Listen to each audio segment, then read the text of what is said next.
দ্বিতীয় দিনের মতো বাংলা ব্লকেট কর্মসূচি নিয়ে মাঠে নেমেছে কোটা বিরোধী আন্দোলনকারীরা। ঢাকা বিশ্ববিদ্যালয় এলাকা থেকে আরো জানাতে আমাদের সঙ্গে সরাসরি যুক্ত হচ্ছেন সহকর্মী ফরহাদ ইবনে মালেক। কথা বলবো ফরহাদের সাথে। ফরহাদ, কি অবস্থা দেখছেন? সর্বশেষ শিক্ষার্থীরা কি বলছেন আসলে?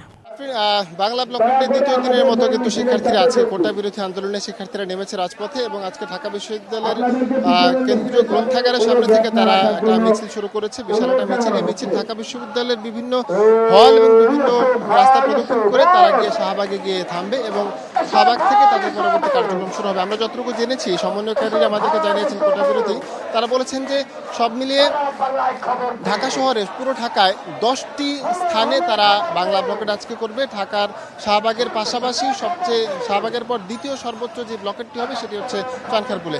আমরা একটু দেখাই যে মিছিলটা দীর্ঘ একটা মিছিল হয়েছে, এই মিছিলের একটা অংশ গিয়েছে এবং আরও একটা অংশ আসছে।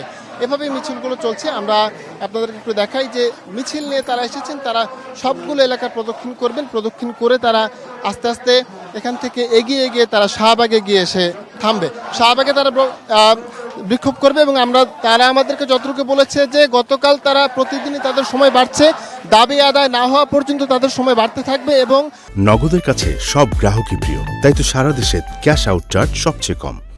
যদি এভাবে চলতে থাকে, গতকাল রাত 8টা পর্যন্ত তারা চালিয়েছে, আজকে 8টার পর থেকে 9টা 10টাও হতে পারে, দাবি আদায় না হওয়া পর্যন্ত তারা সব মিলিয়ে যতদিন লাগে ততদিন পর্যন্ত থাকবে। আদালতের সিদ্ধান্তকে মানে কিন্তু তারা কোটার সংস্কার চায়। আর এই সংস্কারে একটা বিষয় আমরা দেখেছি যে এইসব সংস্কার নিয়ে যত এই ঢাকা শহরে বর্তমানে গতকাল আজকে ঢাকার বিভিন্ন সবগুলো কিন্তু আটকে যাচ্ছে। যানবাহনের যেহেতু অফিসিয়াল সময় চাকরিজীবীদের বিভিন্ন রকমের প্রেশার নিতে হয়, সে কারণে অফিসগুলো আটকে যায়, গাড়িগুলো আটকে যায়। আর গাড়িগুলো আটকে কিন্তু সবচেয়ে বড় ঝামেলা হয়। তো এখন পর্যন্ত এই ঢাকা বিশ্ববিদ্যালয় থেকে আমার কাছে এই ছিল সর্বশেষ। শাহবাগ যাচ্ছে দল এবং শাহবাগে যাওয়ার পর পরবর্তী আপডেট আপনাকে জানাতে পারবো। আফরিন। ফরহাদ, আপনাকে ধন্যবাদ।